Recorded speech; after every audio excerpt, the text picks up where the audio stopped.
17/7/2025 ଆମର ଦୁଇଟି ଥାନା ଯଥା ଚମାଖଣ୍ଡି ଓ ଛତ୍ରପୁର ଥାନା ଏରିଆରେ ଥିବା ଦୁଇଟି ମନ୍ଦିର, ଗୋଟିଏ ମନ୍ଦିର ହେଉଛି ଉଜ୍ଜଳେଶ୍ୱର ମନ୍ଦିର, ଆଉ ଗୋଟିଏ ମନ୍ଦିର ହେଉଛି କନକଦୁର୍ଗା ମନ୍ଦିର ଚମାଖଣ୍ଡିର। ସେହି ମନ୍ଦିରରୁ ମାଙ୍କର ମୁକୁଟ, ରୂପା ମୁକୁଟ, ଛତ୍ରପୁରର 3ଟି, ଚମାଖଣ୍ଡିର ରୂପା ମୁକୁଟ ଗୋଟେ, ତା ସହିତ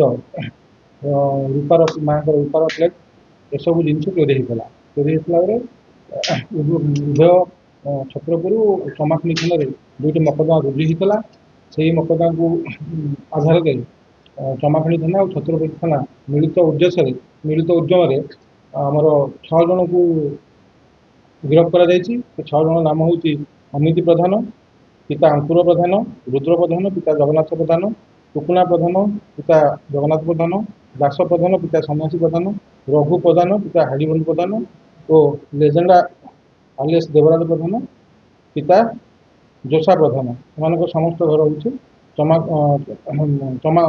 ଚନ୍ଦ୍ରପଡ଼ା ଥାନା ଚମାଖଣ୍ଡି। ଏମାନଙ୍କୁ ଆମେ ଗିରଫ କରିସାରିଲା ପରେ ତାଙ୍କଠାରୁ ଆମେ ଗୋଟିଏ ସୁନା ରୂପା ମୁକୁଟ, ଗୋଟି ବଡ଼ ରୂପା ମୁକୁଟ, ଗୋଟିଏ ଷ୍ଟିଲ୍ ହୁଣ୍ଡି ବା ଦାନ ବକ୍ସ, 1000 ଟଙ୍କା ଆଉ ବ୍ୟବହାର କରୁଥିବା ଗୋଟେ ହିରୋ ହୋଣ୍ଡା ଗାଡ଼ି ଜବତ କରୁ। ହଁ,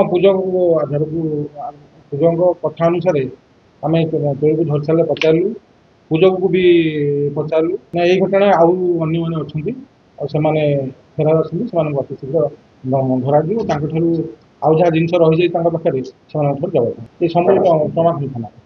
ପୂର୍ବରୁ ତାଙ୍କର ଆମେ ସିଏ ଭେରିଫାଇ କରୁଛୁ, ସିଏ ଭେରିଫିକେସନ୍ କଲା ପରେ ଜଣାପଡ଼ିବ ପ୍ରକୃତ ସେମାନେ ଅନ୍ୟ କେଉଁ କେସ୍ରେ ସମ୍ପୃକ୍ତ ଅଛନ୍ତି। ମିଳିତ ଟିମ୍ କରାଯାଇଥିଲା, ଉଭୟ ଥାନା ମିଶିକି ଧରିଛନ୍ତି।